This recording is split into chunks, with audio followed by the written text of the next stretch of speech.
আসসালামু আলাইকুম রহমতুল্লাহি ওবরকাতুহু। সম্মানিত দর্শক, সাবেক প্রধানমন্ত্রী শেখ হাসিনা তো নয়, জনাব সজীব ওয়াজেদ জয়। ইদানিং তিনি বেশ রাজনৈতিক বক্তব্য রাখছেন। কখনো তার মাকে ডিফেন্ড করছেন, কখনো আওয়ামী লীগের পক্ষে কথা বলছেন, কখনো বাংলাদেশের পক্ষে কথা বলছেন, এবং কথা বলতে গিয়ে তিনি নানা প্রসঙ্গ আনছেন। এবং তার মধ্যে যে অবস্থা দেখা গিয়েছিল, অর্থাৎ ক্ষমতা যখন আওয়ামী লীগ হারালো, ঠিক সেই সময়টাতে তিনি অনেকটা বিক্ষুব্ধ ছিলেন।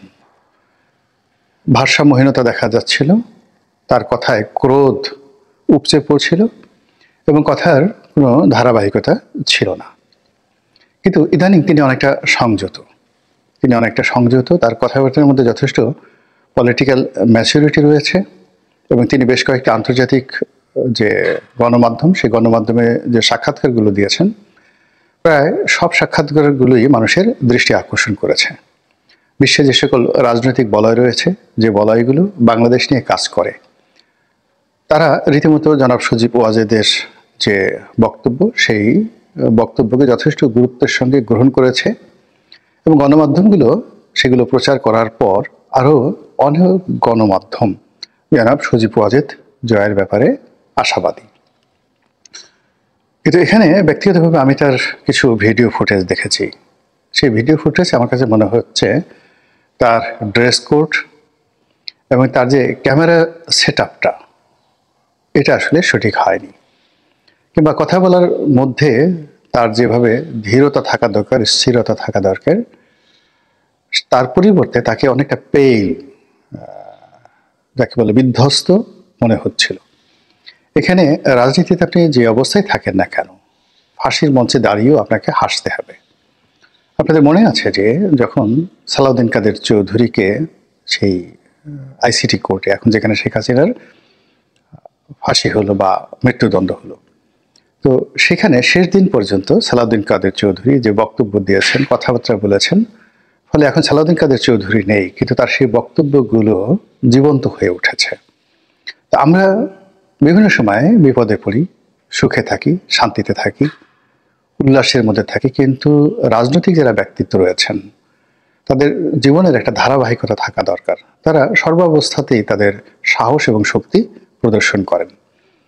আপনাদের মনে আছে যখন সাদ্দাম হোসেনের বিচার হচ্ছিল, তো তিনি খুব ধীর স্থিরভাবে আদালতে আসতেন, মুখে দাঁড়িয়ে রেখেছিলেন বটে, কিন্তু কোর্ট পড়তেন, হাতে কোরআন শরীফ থাকত এবং অত্যন্ত ধীর স্থিরভাবে তিনি প্রশ্নের জবাব দিতেন।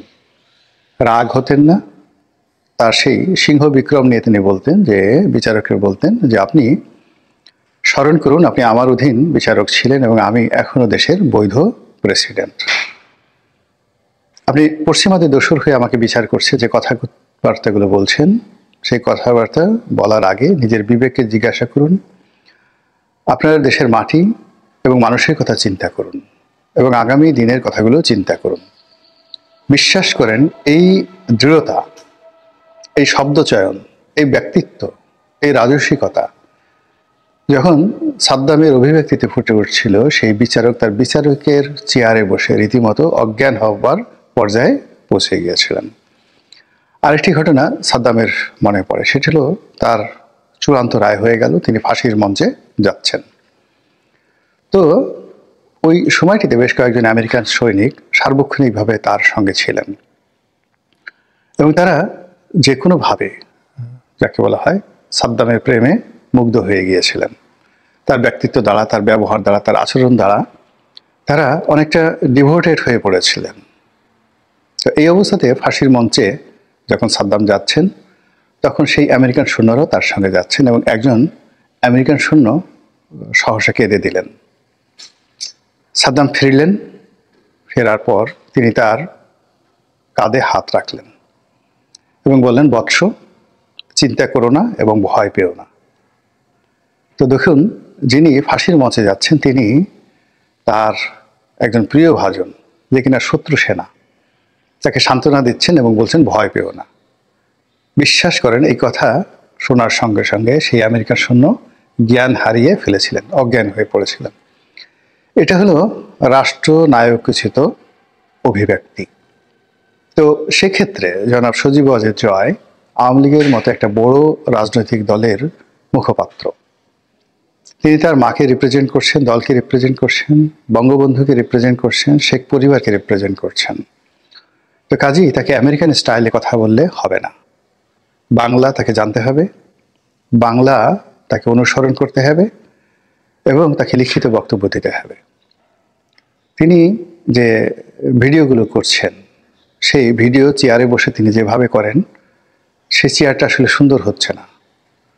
তারপর তার ভিডিও ফুটেজের যে ভিডিও কোয়ালিটি, সেই কোয়ালিটি একেবারে নিম্নমানের, সাউন্ড ভালো হচ্ছে না। তো কাজেই এখানে তার তো আমার কাছে মনে হচ্ছে যে টাকার অভাব নেই।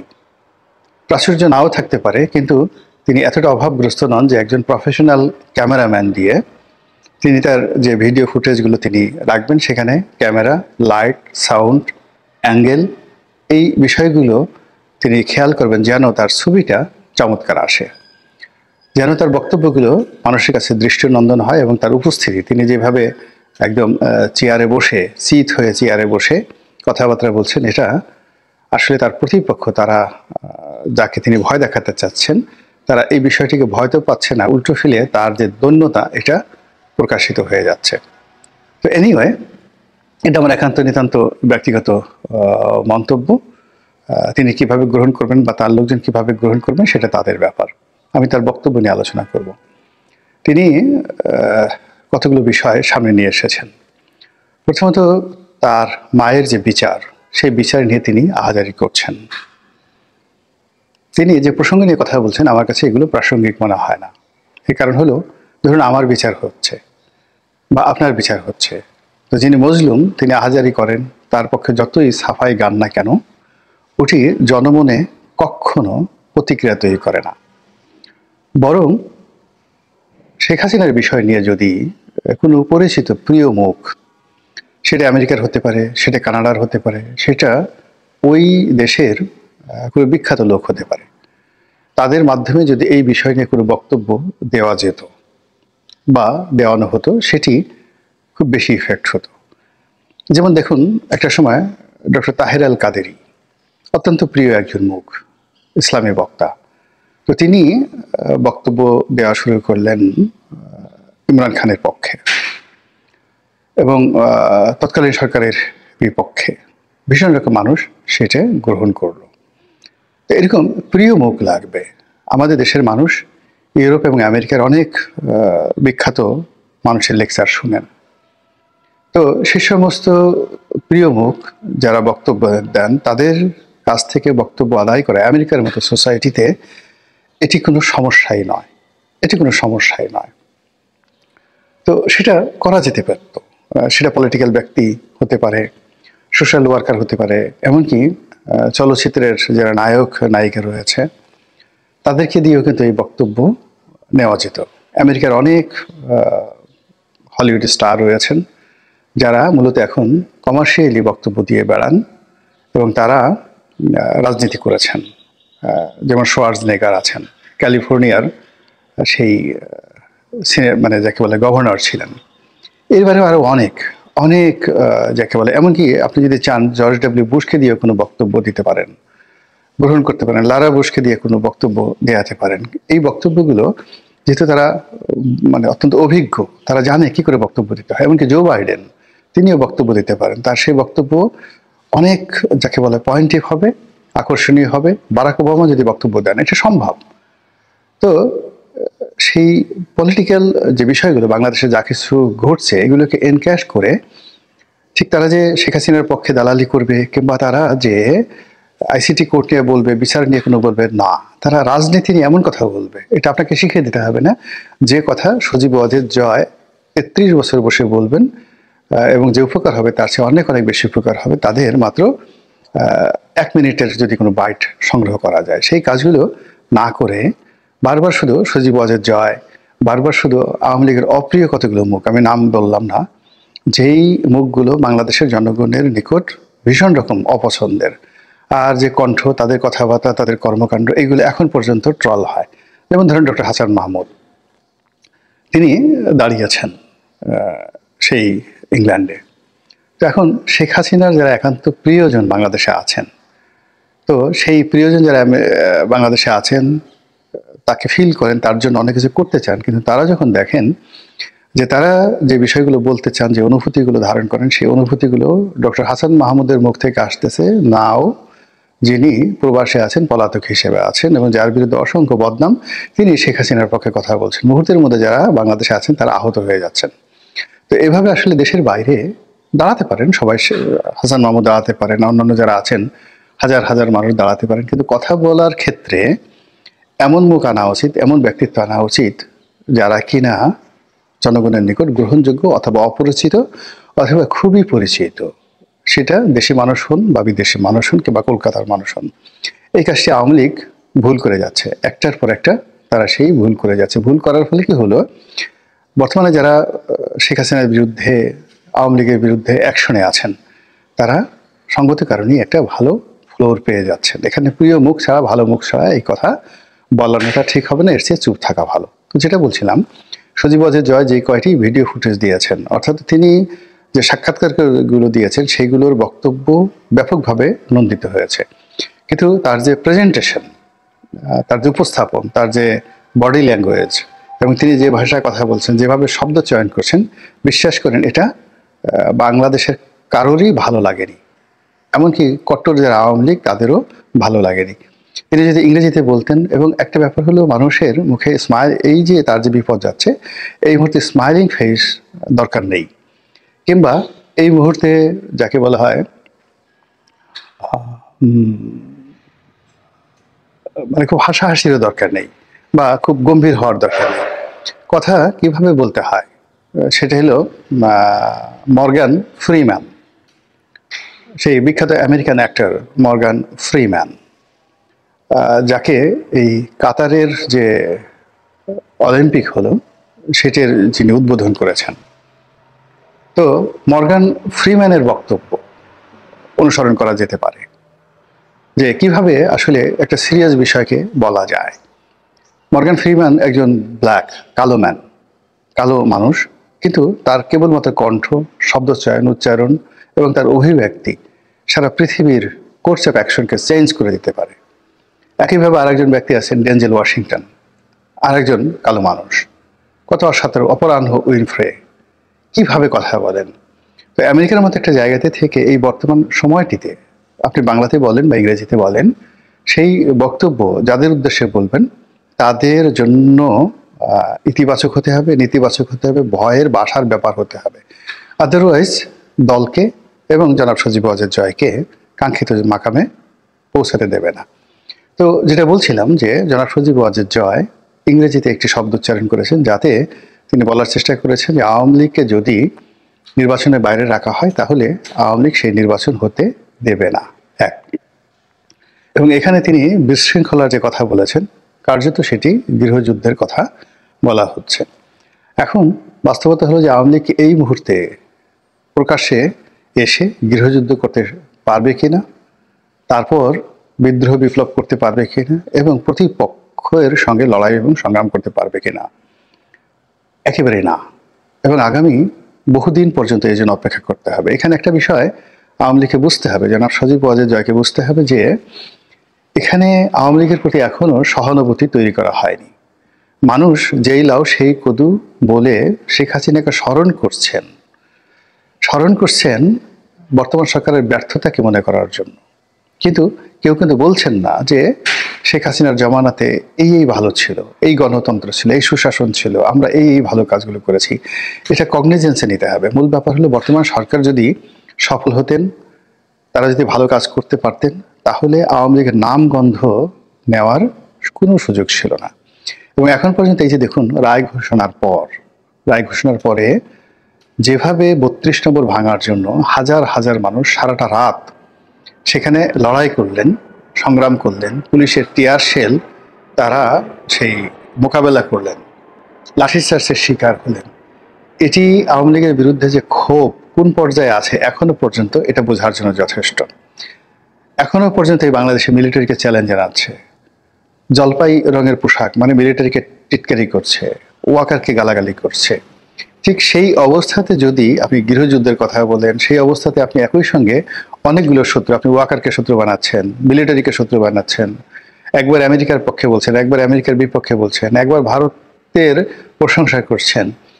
তো সব মিলিয়ে জনাব সজীব ওয়াজেদ জয়ের কথা, শেখ হাসিনার কথা, তারপরে আওয়ামী লীগের অন্য সব নেতাদের কথা এবং এই মুহূর্তে যে কর্মকাণ্ড, সেই কর্মকাণ্ডের মধ্যে কোনো ধারাবাহিকতা নেই। বোঝার চেষ্টা করুন যে আওয়ামী লীগ এবং বিএনপি জনপ্রিয়তার দিক থেকে অলমোস্ট সমান সমান।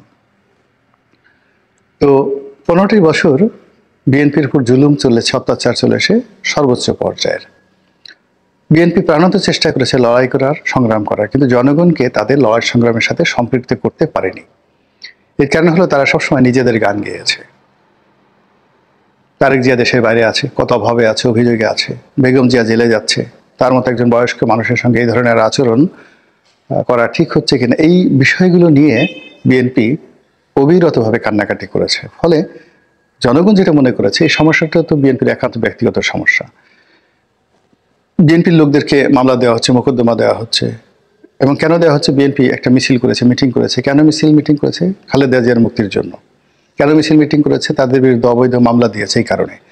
ফলে জনসম্পৃক্ততা, জনগণের কল্যাণ, এই বিষয়গুলো নিয়ে বিএনপি জনদাবিকে সামনে রেখে কখনো রাজপথে নামতে পারেনি এবং দাঁড়িয়ে থাকতে পারেনি। তারা একটা নির্বাচন চেয়েছে। কেন নির্বাচন চেয়েছে? তাদের ক্ষমতায় আসতে হবে। ফলে তাদের সেই আন্দোলন কখনো জনপ্রিয়তা পায়নি। অথচ এই যে যারা ছাত্র, তারা যখন নিজেদের জীবনের ঝুঁকি নিয়ে কেবলই মাত্র গণতন্ত্রের জন্য, প্রথমে কোটা বিরোধী আন্দোলন, কিন্তু যেটা পরবর্তীতে গণতন্ত্রের জন্য, তখন তারা রাস্তায় নামলে সমস্ত মানুষ কিন্তু তাদেরকে সমর্থন করেছে। একইভাবে আওয়ামী লীগ যদি এখন আবার ক্ষমতা আসার জন্য, শেখ হাসিনার রায় মওকুফ করার জন্য, জয়কে বাংলাদেশে আনার জন্য, ডক্টর মোহাম্মদ ইউনূসের বিচার করার জন্য, এই সমস্ত বিষয়াদি নিয়ে কিয়ামত পর্যন্ত লড়াই করে, সংগ্রাম করে কোনো কাজ হবে না। তাদের অবস্থা এখন যেভাবে বিএনপির মতো আছে, ঠিক এরকম একটা ডুপ্লিকেট হবে। যেভাবে এখন সরকার এবং বিএনপি যে নির্বাচনের আয়োজন করতে যাচ্ছে, সেই নির্বাচনটি আসলে 24-এর আমিডামি নির্বাচনের একটা কার্বন কপি হবে বলে আমরা আশঙ্কা করছি।